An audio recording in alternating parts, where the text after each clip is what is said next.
ಮೈ entertainment ಚಾನಲ್ಗೆ ಸ್ವಾಗತ. ನಾನು ಸಮೀಕ್ಷಾ ಶಿರ್ಲಾಲು. ಇವತ್ತು ನನ್ನ ಜೊತೆ ಶೆಟ್ರ್ ಇದ್ದಾರೆ. ಶೆಟ್ರ್ ಹತ್ರ ಮಾತಾಡೋಣ. ಶೆಟ್ರಿಗೆ ತುಂಬ ಸುಸ್ತಾಗಿಂತೆ. ಶೆಟ್ರ ಸುಸ್ತಾಗಿದೆಯಾ? ಸಾಕಾಯ್ತು ಇಂಟರ್ವ್ಯೂಸ್ ಕೊಟ್ಟು ಬೆಳಗ್ಗೆಯಿಂದ ಶೂಟಿಂಗ್ ಮುಗಿಸಿ ಇಲ್ಲಿ ಬಂದೆ. ಇಲ್ಲಿಂದ ಈಗ ನಿಮ್ಮದೇ ಲಾಸ್ಟ್ ಇಂಟರ್ವ್ಯೂ ಮುಗಿಸಿ ಈಗ 45 ಫಿಲಮ್ ನೋಡೋಕೆ ಹೋಗಬೇಕು. So I am like literally tired ಇವತ್ತು. ಮತ್ತು ಶೆಟ್ರೆ ಹೇಗಿದೆ 45 ಮೂವಿ? ಅದ್ಭುತವಾಗಿದೆ, ಒಳ್ಳೆ ರೆಸ್ಪಾನ್ಸು. ನಿನ್ನೆ ಮೀಡಿಯಾದವರೆಲ್ಲ ನೋಡಿದ್ದಾರೆ ಆ್ಯಂಡ್ ಎಲ್ಲರೂ ಕೂಡ ಮೆಸೇಜ್ ಮಾಡಿದ್ದಾರೆ. ಸುಮಾರು ಜನ ಫೋನ್ ಮಾಡಿದರು. ಸಿನಿಮಾಯಿಂದ ಆಚೆ ಬಂದ ಮೇಲೂ ನಿಮ್ಮ ಕ್ಯಾರೆಕ್ಟರ್ ನೆನಪಲ್ಲಿ ಉಳಿಯುತ್ತೆ ಶೆಟ್ರೆ ಅಂತ ಹೇಳಿದ್ರು. ಸೊ ಅದಕ್ಕಿಂತ ಇನ್ನೆಂತ ಬೇಕು special. So I am very happy. ನಿಜ ಎಂತ ಬೇಕು ಅಂತ ಕೇಳಿದ್ದೆ ಕರೆಕ್ಟ್. ನಿಮ್ಮ ಮಂಗಳೂರು ಸ್ಲ್ಯಾಂಗ್ ಇವಾಗ ಬಂತು. ಬಟ್ ಕರಾವಳಿಯಲ್ಲಿ ಅಷ್ಟು ಫೇಮಸ್ ನೀವು. ಆ ಕರಾವಳಿ ಸೊಗಡನ್ನು ಕನ್ನಡಕ್ಕೆ ತಂದು ಇನ್ನೂ ಫೇಮಸ್ ಮಾಡಿದವರು ನೀವು. ಏನು ಹೇಳ್ತೀರಾ ಕರಾವಳಿ ಬಗ್ಗೆ? ಕರಾವಳಿ ಅದು ಮಾತೃಭೂಮಿ, ಅದು ಯಾವತ್ತಿದ್ರು ಅದು ನಮ್ಮ ರಕ್ತದಲ್ಲೇ ಇದೆ. ಅಂದರೆ ಅದನ್ನು ನಾವು ಏನು ಮಾಡಬೇಕಾಗಿಲ್ಲ. ಅದು ನಮ್ಮನ್ನು ಒಬ್ಬ ಒಳ್ಳೆ ಮನುಷ್ಯನಾಗಿ ಅಥವಾ ಒಬ್ಬ ಒಳ್ಳೆ ನಟನಾಗಿ, ಒಬ್ಬ ಒಳ್ಳೆ ನನ್ನ ಗೆಳೆಯರನ್ನ ಒಳ್ಳೆ ನಿರ್ದೇಶಕರನ್ನಾಗಿ ನಮ್ಮನ್ನೆಲ್ಲ ಮೋಲ್ಡ್ ಮಾಡಿದೆ ಆ ಊರು. ಅಲ್ಲಿನ ನೀರು ಇರ್ಬೋದು, ಅಲ್ಲಿನ ಮೀನು ಇರ್ಬೋದು, ಅಲ್ಲಿನ ಕೊಚ್ಚಕ್ಕಿ ಕೂಳು ಇರ್ಬೋದು, ಅಂದರೆ ಬಾಯ್ಲ್ಡ್ ರೈಸ್ ಇರ್ಬೋದು. ಸೊ ಇವೆಲ್ಲವೂ ನಮ್ಮನ್ನು ಒಂದು ಒಳ್ಳೆ ಮನುಷ್ಯನಾಗಿ ಮಾಡಿದೆ, ಒಳ್ಳೆ ಪ್ರಜೆಯಾಗಿ ಮಾಡಿದೆ.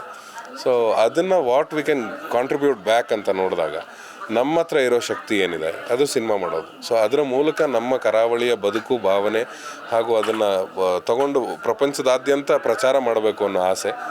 ಸೊ ಅದರ ಕೆಲಸದಲ್ಲಿದ್ದೀವಿ ಆ್ಯಂಡ್ ನಡೀತಾ ಇದೆ. ನೀವೆಲ್ಲರೂ ನೋಡ್ತಾ ಇದ್ದೀರಿ, ನೀವೆಲ್ಲರೂ ಸಪೋರ್ಟ್ ಮಾಡಿದ್ದೀರಿ. ಭಾಳ ಅದ್ಭುತವಾಗಿ ನಡೀತಾ ಇದೆ, ಒಳ್ಳೆ ರೆಸ್ಪಾನ್ಸ್ ಸಿಕ್ಕಿದೆ. ಆ್ಯಂಡ್ ಇನ್ನೂ ಹೆಚ್ಚು ಸಿನಿಮಾಗಳು ಮಾಡೋ ಶಕ್ತಿ ಕೊಡಲಿ ಅಂತ ಕೇಳ್ಕೊತೀನಿ. ಉತ್ತರ ಕರ್ನಾಟಕದ ಸ್ಲ್ಯಾಂಗ್ ಸೂರ್ಯ ಸಿನಿಮಾದಲ್ಲಿ ತಂದಿದ್ದೀರಾ. ನಿಮ್ಮ ರಗಡ್ ಲುಕ್ ನೋಡಿದ್ರೇ ಭಾರಿ ಖುಷಿ ಆಗುತ್ತೆ. ಈಗ ಅದು ನಿಮ್ಗೆ ಕಷ್ಟ ಅನಿಸ್ಲಿಲ್ವ? ಯಾಕಂದರೆ ತುಂಬ ಕರಾವಳಿ ಭಾಷೆ ಸ್ವಲ್ಪ ಬುಕಿಶ್ ಭಾಷೆ ಅಂತ ಹೇಳ್ತಾರೆ. ಉತ್ತರ ಕರ್ನಾಟಕ ಇನ್ನೂ ಖಡಕ್ ಭಾಷೆ. ಅದು ಹೇಗೆ ನಿಮಗೆ ಒಲ್ದು ಬಂತು? ಅಲ್ಲ, ನಾನು ಬೆಳೆದಿದ್ದು ಹೆಚ್ಚಿನ ಭಾಗ ನಾನು ಬೆಳೆದಿದ್ದು ಬೆಂಗಳೂರಲ್ಲೇ ಆಗಿರೋದ್ರಿಂದ ನಾನು ರಂಗಭೂಮಿನ ಸುಮಾರು ಈಗ 25 ವರ್ಷಗಳಿಂದ ಪ್ರಾಕ್ಟೀಸ್ ಮಾಡ್ತಾ ಇದ್ದೀನಿ, ಇವತ್ತು ನಿನ್ನೆಯಿಂದ ಅಲ್ಲ. ಸೊ 25 ಇಯರ್ಸಿಂದ ನನ್ನದೇ ಆದ ಒಂದು ರಂಗಭೂಮಿ ತಂಡ ಇದೆ. ನಾನು ಕಟ್ಕೊಂಡು ಹಲವಾರು ನಾಟಕಗಳು, ಹಲವಾರು ಸ್ಲ್ಯಾಂಗ್ಗಳಲ್ಲಿ ಮಾಡಿರೋದ್ರಿಂದ ನಂಗೆ ನಾರ್ತ್ ಕರ್ನಾಟಕ ಭಾಷೆ ತುಂಬ ಕಷ್ಟ ಅಂತ ಏನು ಅನ್ಸಲ್ಲ. ಆ್ಯಂಡ್ ನಂಗೆ ತುಂಬ ಇಷ್ಟ ಆ್ಯಕ್ಚುಲಿ ಅದು. ಯಾಕೆಂದರೆ ಅಲ್ಲೊಂದು ನಮ್ಮ ಮಂಗಳೂರು ಭಾಷೆಯಲ್ಲಿ ಅಥವಾ ನಮ್ಮ ಕುಂದಾಪುರ ಭಾಷೆಯಲ್ಲಿ ಒಂದು ರಾಗ ಹೆಂಗಿದೆಯೋ ಅಲ್ಲೂ ಕೂಡ ಒಂದು ರಾಗ ಹಾಗೆ ಇದೆ. ಸೊ ಆ ಥರದ್ದು ಎಕ್ಸ್ಪ್ಲೋರ್ ಮಾಡೋಕ್ಕೆ ಭಾಳ ಖುಷಿ ಆಗುತ್ತೆ ನನಗೆ. ಇನ್ನೊಂದು ಸಿನಿಮಾ ಮಾಡಿದ್ದೀನಿ ಕಂಪ್ಲೀಟ್ ಸಿರ್ಸಿ ಭಾಗದ ಸ್ಲ್ಯಾಂಗಲ್ಲಿ, ಅದು ಕೂಡ ಇನ್ನೂ ಭಾಳ ಚೆನ್ನಾಗಿದೆ. I love to do all this things. Yes, ನಮಗೋಸ್ಕರ, ನಮ್ಮ ಜನರಿಗೋಸ್ಕರ ಒಂದು ಉತ್ತರ ಕರ್ನಾಟಕದ ಡೈಲಾಗ್ ಹೇಳ್ತೀರಾ ಪ್ಲೀಸ್? ಈ ರೊಕ್ಕದ ವಾಸನೆ ಮಜಾ ಕೊಡಂಗ ಮತ್ತು ಯಾವ ವಾಸನೆನೂ ಗಮ್ಮತ್ ಆಗಂಗಿಲ್ಲ ನೋಡು, ನಶಾ ಕೊಡಂಗಿಲ್ಲ ನೋಡು. ನಿಜ. ಉತ್ತರ ಕರ್ನಾಟಕದ ಬಗ್ಗೆ ಏನು ಹೇಳ್ತೀರಿ? ಯಾಕಂದರೆ ಅಲ್ಲಿನ ಜನರು ತುಂಬ, ಅಂದರೆ ಈಗ ನಾವು ಇಷ್ಟು ಪ್ರೀತಿ ಕೊಟ್ಟರೆ ಅವರು ಇಷ್ಟು ಕೊಡುವಷ್ಟು ಪ್ರೀತಿ ಕೊಡ್ತಾರೆ ಅನ್ನುವಂಥ ಮಾತು. ನಾರ್ತ್ ಕರ್ನಾಟಕ ಏನಾಗುತ್ತೆ, ಅವ್ರು ಬೆಳೆದು ಬಂದಿರೋ ರೀತಿ ಹಾಗೆ ಅಷ್ಟೇ. They are not rude. ಅವ್ರು ತುಂಬ ಪ್ರೀತಿ ಮಾಡ್ತಾರೆ. ನೀವು ಸಿನಿಮಾದವ್ರು ಅಂದರೆ ಸಿಕ್ಕಾಪಟ್ಟೆ ಪ್ರೀತಿ ಮಾಡ್ತಾರೆ. ನಾನು ಅವನೇ ಶ್ರೀಮನ್ನಾರಾಯಣ ಪ್ರಮೋಷನ್ಸ್ಗೆ ಹೋದಾಗ ಓ ಮೈ ಗಾಡ್, ನಾರ್ತ್ ಕರ್ನಾಟಕದಲ್ಲಿ ಸಿಕ್ಕಿದಂಥ ರೆಸ್ಪಾನ್ಸು ನನಗೆ ಇನ್ನೆಲ್ಲೂ ಸಿಗಲಿಲ್ಲ. ಅಂದರೆ ಅಷ್ಟು ಪ್ರೀತಿ ಸಿನಿಮಾದವರು ಅಂದರೆ ಅಥವಾ ಕಲಾವಿದರು ಅಂದರೆ ಅಲ್ಲಿ ಕೊಡೋ ಪ್ರೀತಿನೇ ಬೇರೆ ಥರ. ಆ್ಯಂಡ್ ಅವರೆಲ್ಲ ಸ್ವಲ್ಪ ರಫ್ ಆ್ಯಂಡ್ ಟಫ್ ಅಷ್ಟೇ. ಅಂದರೆ ಇದರಲ್ಲಿ ನನ್ನ ಸಿನಿಮಾದಲ್ಲಿ ಪಾತ್ರನೂ ಹಾಗೆ ಇದೆ. ಅಂದರೆ ನೋಡಿದವರಿಗೆ ಇವ್ನು ಭಾಳ ಕೆಟ್ಟವನು ಅನ್ನಿಸ್ತಾ ಇರುತ್ತೆ, ಬಟ್ ಅವ್ನು by heart he is very good. ಅವನು ಕೂಲಿ ಕೆಲಸಕ್ಕೆ ಜನರನ್ನ ಕರ್ಕೊಂಡೋಗಿ ಕೂಲಿ ಮಾಡಿಸಿ ಅಲ್ಲಿಂದ ದುಡ್ಡು ತೊಗೊಂಬಂದು ಅವ್ರ ಸಂಬಳ 500 ರೂಪಾಯಿ ಇದ್ದರೆ ಅವರಿಗೆಲ್ಲ 100 ರೂಪಾಯಿ ಕೊಟ್ಟು, ಯಾಕಂದರೆ ಅವ್ರು ತೊಗೊಂಡೋಗಿ ಅದನ್ನು ಕುಡಿತಾರೆ ಅಂತ. ಬಟ್ ನೋಡೋ ಜನರಿಗೆ ಏನು ಅನಿಸುತ್ತೆ, ಅವ್ರ ಹತ್ರ 500 ರೂಪಾಯಿ 400 ರೂಪಾಯಿ ಇವನು ತಿಂದ 100 ರೂಪಾಯಿ ಮಾತ್ರ ಕೊಟ್ಟ ಅಂತ. ಬಟ್ ಆ 400 ರೂಪಾಯಿನ ತೊಗೊಂಡೋಗಿ ಅವ್ರ ಮನೆಗೆ ರೇಷನ್ ಹಾಕ್ತಾ ಇರ್ತಾನೆ ಅವನು. ಅವ್ರ ಹೆಂಡತಿ ಮಕ್ಳಿಗೆ ರೇಷನ್ ಕೊಡ್ತಿರ್ತಾನೆ. ಯಾಕಂದರೆ ಇವ್ರ ಕೈಗೆ ಕೊಟ್ಟರೆ ಕುಡ್ದು ಹಾಳು ಮಾಡ್ತಾರೆ ಅಂತ ಅವ್ನು ಡೈರೆಕ್ಟ್ಲಿ ರಾಬಿನ್ ಹುಡ್ ಥರದ ಕೆಲಸ. ಸೊ ಆ ಥರ ಮಾಡ್ತಿರ್ತಾನೆ. ಆ ಥರದ್ದೊಂದು ಪಾತ್ರ ಇದು. ಸೊ ಐ ಫೆಲ್ಟ್ ಲೈಕ್ ಆ ಥರ ಅಲ್ಲಿನ ಜನ ಕೂಡ ಹಾಗೇನೆ ಅವರು. ಅಂದರೆ ಅವ್ರು ಮಾತಾಡೋದು ತುಂಬ rough, but they are very sweet in heart. Yes, ನನಗೊಂದು ಪ್ರಶ್ನೆ ಶೆಟ್ರಿಗೆ ಹಂಗೆ ಸಿಕ್ಕಾಗ ಕೇಳಬೇಕು ಅಂತ ಇತ್ತು. ರಿಷಬ್ ಶೆಟ್ರು ಕಾಂತಾರ ಸಿನಿಮಾವನ್ನು ತರ್ತಾರೆ. ರಾಜ್ಬಿ ಶೆಟ್ರು ನಾನು ಆ ವಿಚಾರಕ್ಕೆ ಇನ್ಕ್ಲೂಡ್ ಆಗಲ್ಲ ಅಂತ ಹೇಳ್ತಾರೆ. ಪ್ರಮೋದ್ ಶೆಟ್ರು ಏನು ಹೇಳ್ತಾರೆ? ನಾನು ಇದೀನಲ್ಲ ಸಿನಿಮಾದಲ್ಲಿ.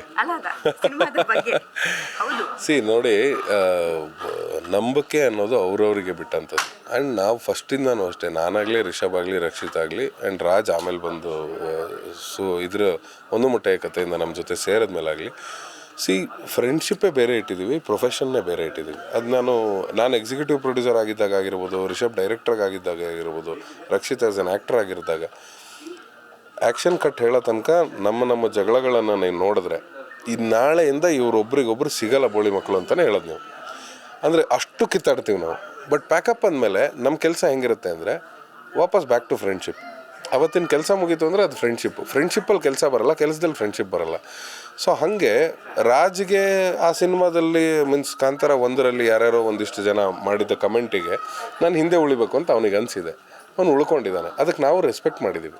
ನಾವು ಯಾರು ಫೋರ್ಸ್ ಮಾಡಿಲ್ಲ, ಬಾ ಅಂತ ಕರೀಲಿಲ್ಲ, ಅವನು ಅದನ್ನೇನು ಫೋರ್ಸಬಲ್ ಆಗಿ ಎಲ್ಲೂ ಇದು ಮಾಡಿಲ್ಲ. ಸೊ ಅವನಾಗೆ ಹಿಂದೆ ಉಳ್ಕೊಂಡಿದ್ದಾನೆ, ಅದು ಒಳ್ಳೆಯದು. ಆ್ಯಂಡ್ ರಿಷಬ್ಗೆ ಅವನಿಗೆ ದೇವರು ಪ್ರೇರಣೆ ಕೊಟ್ಟು ನೀನು ಮಾಡು, ಇನ್ನೂ ದೊಡ್ಡ ಮಟ್ಟಕ್ಕೆ ಇದನ್ನು ತೊಗೊಂಡೋಗ್ಬೇಕು ಅಂತ ಹೇಳಿದಾಗ ಅವನು ಅದನ್ನು ಮಾಡಿದ್ದಾನೆ. ಆ್ಯಂಡ್ ನಾನು ಕೂಡ ಅದನ್ನು ನಂಬುವಂಥವ್ನು. ನನ್ನ ಮನೆಯಲ್ಲೇ ಪಂಜುರ್ಲಿ ಇದೆ, ನನ್ನ ಮನೆಯಲ್ಲೇ ಬಾಲ ಪಂಜುರ್ಲಿ ಮನೆ ಒಳಗೆ ಇದೆ ನಮ್ಮ ಮನೇಲಿ. ನಾನು ಕೂಡ ಅದ್ರದ್ದು ಕೋಲ ಮಾಡಿಸೋರು ಕುಂದಾಪುರದಲ್ಲಿ, ನಾನು ಕೂಡ ಅದನ್ನು ನಂಬುವಂಥವನಾಗಿರೋದ್ರಿಂದ ನಾವು ಅದಕ್ಕೇನು ಅಪಪ್ರಚಾರ ಮಾಡಿಲ್ಲ ಅನ್ನುವಂಥ ನಂಬಿಕೆ ನನ್ನಲ್ಲೂ ಗಟ್ಟಿಯಾಗಿರೋದ್ರಿಂದ ಸೊ ನಾನು ಅವನ ಜೊತೆ ಸಾಥ್ ಕೊಟ್ಟಿದ್ದೀನಿ. ಎಸ್. ಈಗ ಇನ್ನೊಂದು ವಿಚಾರ, ಬಿಗ್ ಬಾಸ್ ನೋಡ್ತೀರಾ ಅಂತ ಗೊತ್ತಿರ್ಬೋದು. ಬಿಗ್ ಬಾಸ್ ಬಗ್ಗೆ ನಿಮಗೆ ಗೊತ್ತಿಲ್ವಾ? ಅದರಲ್ಲಿ ಒಬ್ಬರು ರಕ್ಷಿತಾ ಶೆಟ್ಟಿ ಅಂತ ಕಂಟೆಸ್ಟೆಂಟ್ ಇದ್ದಾರೆ, ಅವ್ರ ಬಗ್ಗೆ ಗೊತ್ತಿದೆಯಾ? ದೇವರಾಣೆ, ಈ ವರ್ಷದ ಬಿಗ್ ಬಾಸ್ ನಂಗೆ ಗೊತ್ತಿಲ್ಲ. ಲಾಸ್ಟ್ ಇಯರ್ ಬಿಗ್ ಬಾಸ್ ನೋಡಿದ್ದೆ ಕೆಲವೊಂದು episode, only because of my friend Ugram Manju, ನನ್ನ ಭಾಳ ಆತ್ಮೀಯ ಗೆಳೆಯ. ಸೊ ಅವನಿಗೋಸ್ಕರ ಒಂದಿಷ್ಟು ಎಪಿಸೋಡ್ಗಳನ್ನ ನೋಡಿದ್ದೆ, ಬಿಟ್ಟರೆ ನಾನು ಈ ವರ್ಷ ನೋಡಿಲ್ಲ. ಆ್ಯಂಡ್ ಸುದೀಪ್ ಸರ್ದು ಎಪಿಸೋಡ್ಸು ನಾನು ಯೂಟ್ಯೂಬಲ್ಲಿ ಅಲ್ಲಿ ಇಲ್ಲಿ ಬಂದಾಗ ನಾನು ನೋಡ್ತಾ ಇರ್ತೀನಿ, ಯಾಕಂದರೆ ನಂಗೆ ಅವ್ರು ಕಮೆಂಟ್ ಮಾಡೋ ರೀತಿ ಭಾಳ ಇಷ್ಟ ನನಗೆ. ಆ್ಯಂಡ್ ರೆಗ್ಯುಲರಾಗಿ ನಾನು ಫಾಲೋ ಮಾಡ್ತಾಯಿಲ್ಲ, I am sorry, but Rakshita Shetty, I have heard her name, she speaks very loud. If I am not wrong, ನಾನು ಸುದೀಪ್ ಸರ್ದು ಯಾವುದೋ ಒಂದಿಷ್ಟು ಎಪಿಸೋಡ್ಸ್ ನೋಡಿದಾಗ ಐ ಫೆಲ್ಟ್ ದ್ಯಾಟ್. ಆ್ಯಂಡ್ ತುಂಬ ಒಳ್ಳೆ ಎನರ್ಜಿ ಇರೋವಂಥ ಮಕ್ಕಳು, ಒಳ್ಳೇದಾಗಲಿ, ಚೆನ್ನಾಗಿ ಆಡಲಿ, ಚೆನ್ನಾಗಿ ಗೆಲ್ಲಿ ಅಂತ ಹಾರೈಸ್ತೀನಿ. ಎಸ್. ಹೊಸ ವರ್ಷದ ಇನ್ನೇನು 4-5 ದಿನದಲ್ಲಿ ಬಂದುಬಿಡುತ್ತೆ ಹೊಸ ವರ್ಷಕ್ಕೆ ನಮ್ಮ ಚಾನಲ್ ವತಿಯಿಂದ ನೀವೇನು ವಿಶ್ ಮಾಡ್ತೀರಿ? All the best. So happy new year ಎಲ್ಲರಿಗೂ. ಹುಷಾರಾಗಿ ಪಾರ್ಟಿ ಮಾಡಿ, ಕೇರ್ಫುಲ್ಲಾಗಿರಿ. ವರ್ಷ ಮುಗಿತಾ ಇದ್ದಂಗೂ ಹೊಸ ವರ್ಷ ಬರ್ತಾ ಇರುತ್ತೆ, ಅದರ ಜೀವನ ಒಂದ್ಸರಿ ಕಳ್ಕೊಂಡ್ರೆ ಮತ್ತೆ ಬರಲ್ಲ. ಸೊ ಜೀವನ ಎರಡನ್ನೂ ಉಳಿಸ್ಕೊಂಡು ಪಾರ್ಟಿ ಮಾಡಿ, ಎಂಜಾಯ್ ಮಾಡಿ. ಹೊಸ ವರ್ಷಕ್ಕೆ ಹೊಸ ರೆಸಲ್ಯೂಷನ್ ಇರಲಿ. ಹೊಸ ಕನ್ನಡ ಸಿನಿಮಾ ನೋಡಿ, ಸೂರ್ಯ ಬರ್ತಾ ಇದೆ, ಅದನ್ನು ನೋಡಿ. Thank you. Yes, thank you so much sir. ತುಂಬ ಖುಷಿ ಆಯಿತು ನೋಡಿ, ಸಂಕ್ರಾಂತಿ ಹುಟ್ಟಿಸೋದಕ್ಕೆ ಸೂರ್ಯ ಬರ್ತಾ ಇದೆ, ಸೂರ್ಯ ಜೊತೆಗೆ ಸರ್ ಕೂಡ ಬರ್ತಾ ಇದ್ದಾರೆ, ಸೂರ್ಯ ಶೆಟ್ಟರು ಜೊತೆ ಆಗ್ತಿದ್ದಾರೆ. 15th ನೀವು ಕೂಡ ಬನ್ನಿ ಅಂತ ಹೇಳ್ತಿದ್ದೀನಿ. Thank you so much.